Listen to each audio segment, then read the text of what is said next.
Hoje no Formiga na Tela, muitas imagens fálicas, muita perversão. E surrealismo, pois hoje vamos falar sobre o artista H.R. Giger.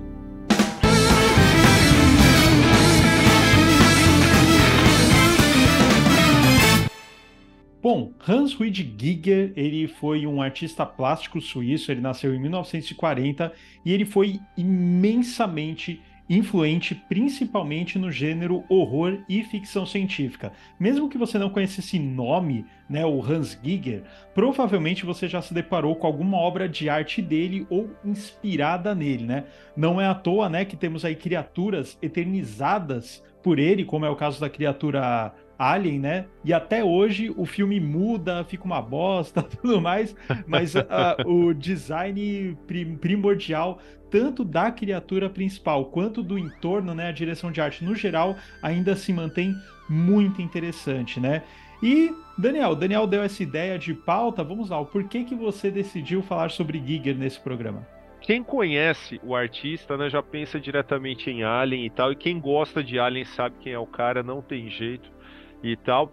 E a gente também não pode negar que é isso, né, que expande a figura do cara, o nome do cara, para inúmeras outras mídias e tudo mais. Porém, vamos supor que não houvesse Alien, né? O Ridley Scott tivesse chamado outro cara para fazer isso. Ainda assim, ele é dono de uma obra assim fantástica. Talvez ele não tivesse trabalhado tanto com algumas pessoas famosas que acho que quem está ouvindo aqui talvez nem soubesse das informações que a gente vai trazer aqui, mas mesmo assim ele seria um autor, um artista a ser estudado. Porque ele é um cara que trabalha com várias coisas aqui que a gente adora, que a gente, sabe, a gente está sempre falando de obras que não são óbvias, né? Que comunicam coisas assim através de sensações, né? E quando você é um artista plástico, você precisa trabalhar mais isso porque você tem uma imagem, né? Você não é um quadrinista que você vai colocar uma sequência de coisas ali, você tem muito espaço à sua disposição.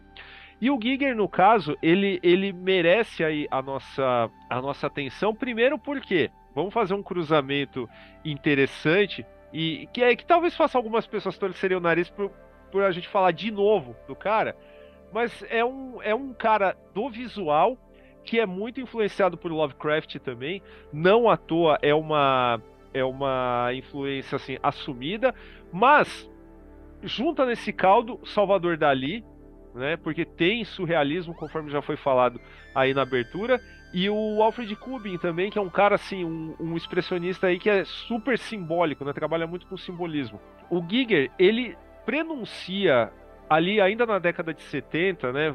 Virada da década de 60 para 70, ele já prenuncia várias coisas, mas de um jeito muito particular. Ele prenuncia muitas obsessões que viriam na década seguinte. E a gente pode falar assim, apesar da obra dele ser macabra, lidar muito com sexo, né? Porque a gente falou ali de imagens fálicas e perversão, mas o trabalho dele influencia diretamente as ideias do cyberpunk também, né? Assim como a obra do Cronenberg, né? Exato. O Cronenberg ele não puxa os símbolos diretamente do Giger, mas a ideia, o conceito de biomecanoide está lá de um jeito ou de outro.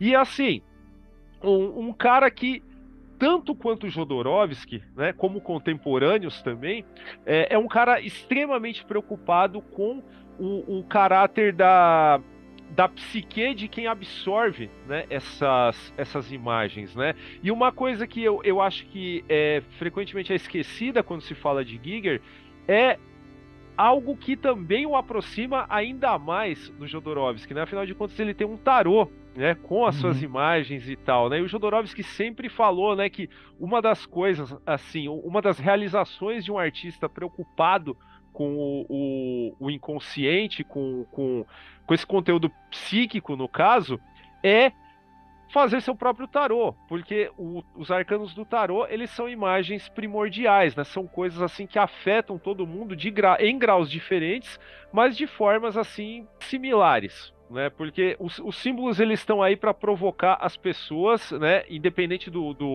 do quão forte é essa impressão, mas elas são mais ou menos parecidas, né? Por causa da questão arquetípica e tal, Jung e tudo mais. E você descobrir, né, essa correlação entre Jodorowsky e Giger através do tarô, cara, já seria motivo o suficiente para a gente falar do cara, né? E quando você pega também essas imagens, né? Qualquer coletânea de imagens que você entrar aí no Google, no Pinterest e tudo mais, você vai ver coisas que parecem assim absolutamente adequadas para um álbum, é, sei lá, de heavy metal, né? Por Sim. causa do caráter do horror também, né? Mas quando você vê o envolvimento desse cara com a música, eu fui muito além disso, né, cara? Artistas que você não imaginaria que iam contratar o cara para uma arte conceitual, para uma capa de disco, o fizeram, né? E dá super certo. Então é um cara único.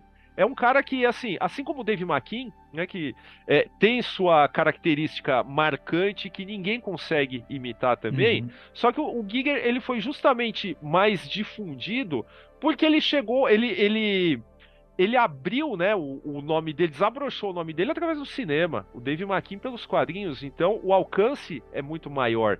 E enfim, eu acho que já deu para entender, né, por que que a gente escolheu essa pauta aqui.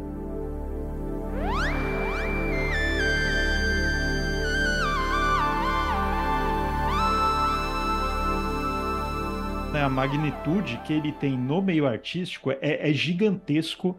Ele é aquele tipo de cara que ou você não conhece porque você não está no meio, não se aprofunda no meio, mas se você estuda o meio um pouquinho, no caso cinema ou até artes plásticas mesmo, quando você tropeça o nome dele, nossa, começa a ter um novelho gigantesco ali, né? Você falou da relação dele com a música, poxa, tem uma Ibanez licenciada com uma arte dele, sabe? Tipo, tem esse tipo de bizarrice na vida dele, por quê? Porque o cara é mega influente. E o Daniel falou uma coisa muito importante, que acho que é um traço principal dele, é que o Giger, ele é inconfundível. Ele, assim, você bate o olho, você saca que isso é uma coisa dele, né? É uma coisa do cara. Mesmo ele sendo até prolífico, né? Às vezes, se a pessoa não conhece muito o Giger, pode achar que o cara só é, tipo, a criatura do Alien e similares. E não, o cara é muito prolífico, né?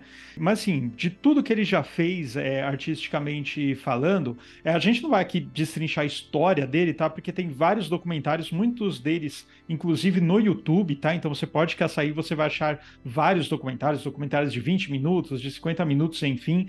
Tem livros dele maravilhosos, assim. O Daniel tem uma edição da Tasking, eu tenho uma outra edição também que está aqui do lado. A gente vai deixar um link da Amazon com várias opções, caso você se interesse, tá? Vale muito a pena você pegar um livro com uma boa impressão e apreciar a obra do cara da melhor forma possível, desde que não a presencial, né? Ir lá no museu dele e tal, tudo mais. Uma coisa que me impressiona muito na arte dele é o caráter imersivo que ela tem. Então, principalmente a partir do momento que ele pega a areografia, né? Porque antes ele pintava, né, com acrílico e tudo mais, e posteriormente ele adquiriu essa técnica do aerógrafo, né? Que torna as imagens muito mais realistas, né? E com sutilezas, delineações, sombreamentos, assim, muito mais pronunciados, né? E quando você pega uma arte dele assim, ela parece que você mergulha nela, né? Parece que ela te hipnotiza e mexe com você, né? Como o Daniel falou, essa questão dos simbolismos e como que esses símbolos mexem com cada indivíduo de uma forma diferente.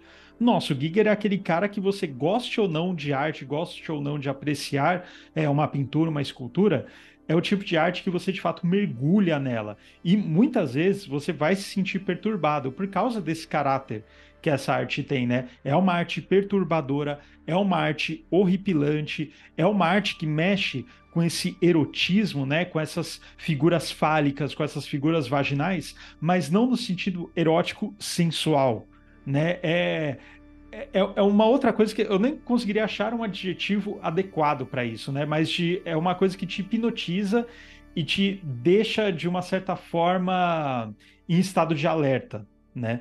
E uma coisa que o Daniel falou nessa parte biomecânica, eu acho que o Giger, ele foi o artista que melhor fez essa fusão da tecnologia com o orgânico, né? Da máquina com a carne. Quando você pega até Cronenberg mesmo, né? Você tem designs incríveis nos filmes dele, só que o Giger, ele acho que foi o cara que conseguiu ser o mais fluido nisso, né? Eu acho que ele é mais sofisticado em fazer essa fusão homem-máquina, essa fusão biomecânica. Só que assim, é tão mais sutil e tão mais natural e tão mais orgânico que fica mais perturbador. Porque quando você pega outros exemplos, o próprio Tetsu, que eu falo, você vê muito bem delineado, você vê muito bem a fronteira do técnico e do orgânico. Você vê muito bem onde começa o orgânico e onde começa a tecnologia, onde começa o metal. O Giger é muito fluido, né? É extremamente fluido. E ele consegue fazer isso de uma forma que não seja vulgar, né? Não é uma forma simplesmente jogada, né? Uma mistura sem se pensar o como. E acho que por isso que a obra dele consegue ser tão perturbadora nesse sentido. E ela é tão sofisticada que ele consegue elevar até filmes que seriam bem ruins se não fosse por ele, como é o próprio caso do A Experiência, né? Que é um thriller erótico sci-fi, que ele seria muito esquecível até se não fosse o design da criatura Seal, né? O design da criatura feita pelo Giger. Que o design ele é tão imersivo, ele é tão interessante, ele é tão impactante, ele é tão sofisticado que faz com que o filme pareça ser muito melhor do que o que ele realmente é, né?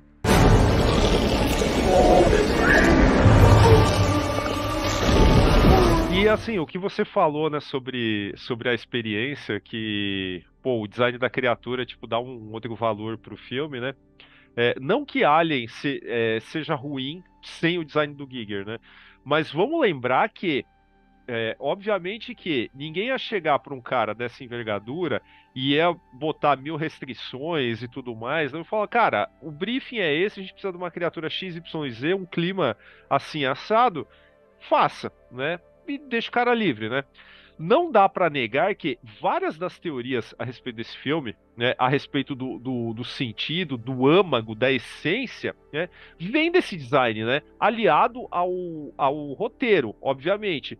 Mas, se fosse outro cara, essas interpretações jamais teriam aparecido, né, porque você tem sim, num filme de grande orçamento, num filme de grande estúdio, você tem abertamente esse uso de formatos fálicos e de genitália feminina. Né? Não tem como negar isso, né? Até por isso tem gente que fala, a gente até conheceu um cara que falou, esse filme é sobre estupro. Não, gente, não é isso que a gente tá falando, tá? Mas enfim, existe essa camada de você olhar para o filme com esse subtexto, entendeu? Que é super válido, né? Mas a gente, obviamente, que não dá para cravar. O filme é sobre isso ou sobre aquilo, tá?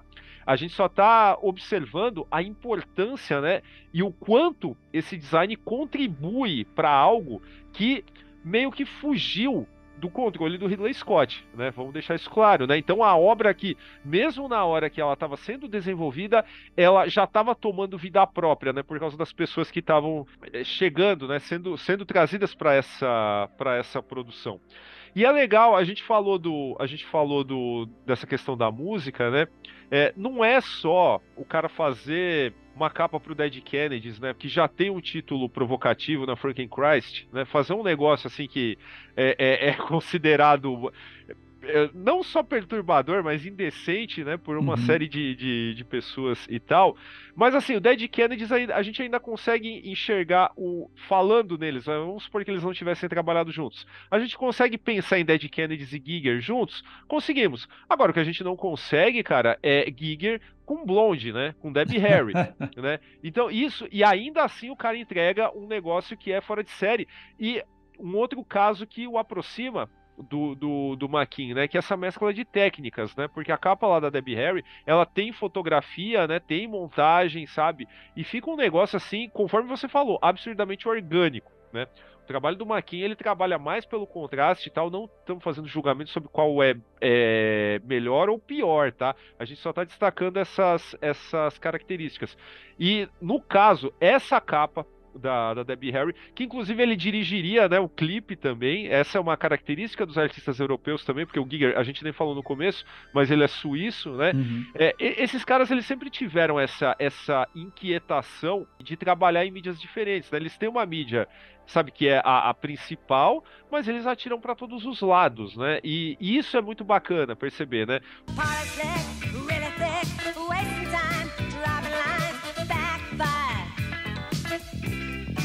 E falar que, cara, você encontra essas questões biomecânicas até em jogos aparentemente nada a ver, como o Doom, por exemplo, né? Exato. Aquelas criaturas que, sabe, aranha com máquina, com cérebro gigante e tudo mais. Cara, não tem como a gente dissociar a nossa cultura pop em geral, né? E ainda assim pensando, não só ficção científica e terror, mas fantasia também, porque o Giger, afinal de contas, ele é hall da fama da science fiction e fantasy também, né? Isso ele foi incluído, se eu não me engano, um ano antes da morte dele, em 2014. Mas é difícil, né? É aquele tipo de cara que é como a gente falava do Prisioneiro, né? É aquele tipo de coisa que as pessoas têm pouca consciência do quanto influenciou, mas quando você começa a puxar isso, você começa a chegar, né, nos verdadeiros inícios, né, nas verdadeiras singularidades.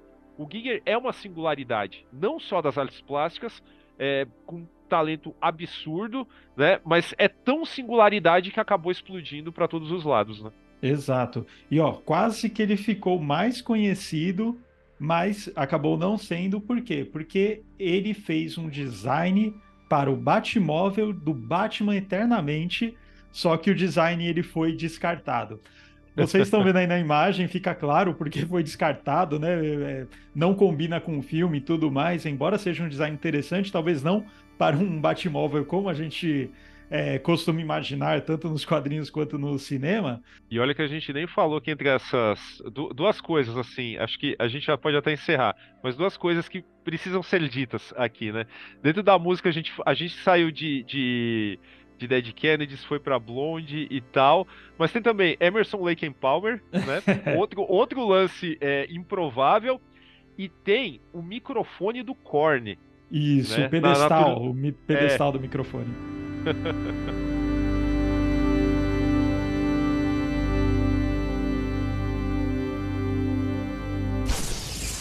E se você quer saber mais sobre o Giger, quer ler livros, quer ver as imagens das obras de arte fantásticas dele, a gente deixou aqui um link na descrição com uma página da Amazon cheia de livros aí para vocês darem uma olhada, adquirirem caso queiram. E se você gostou desse vídeo, dê um joinha, inscreva-se no canal e ative o sininho para receber uma notificação toda vez que um vídeo novo for ao ar. E se você curte aí o projeto Formiga Elétrica, nossos vídeos, nossos podcasts, pense em tornar um apoiador ou uma apoiadora. Para isso, basta ir no apoia.se/Formiga Elétrica, o link tá aqui na descrição e também tá aparecendo aqui na tela para vocês darem uma olhada, onde vocês têm recompensas por ser um apoiador ou uma apoiadora, como lives exclusivas, sorteios exclusivos e também acesso a um grupo fechado no WhatsApp com todos os editores do Formiga Elétrica, eu, Daniel, o Rafa, a Bia, o Paulo, então vai lá que é muito bacana, dê uma olhada aí no nosso link do Apoia-se, e é isso, até semana que vem.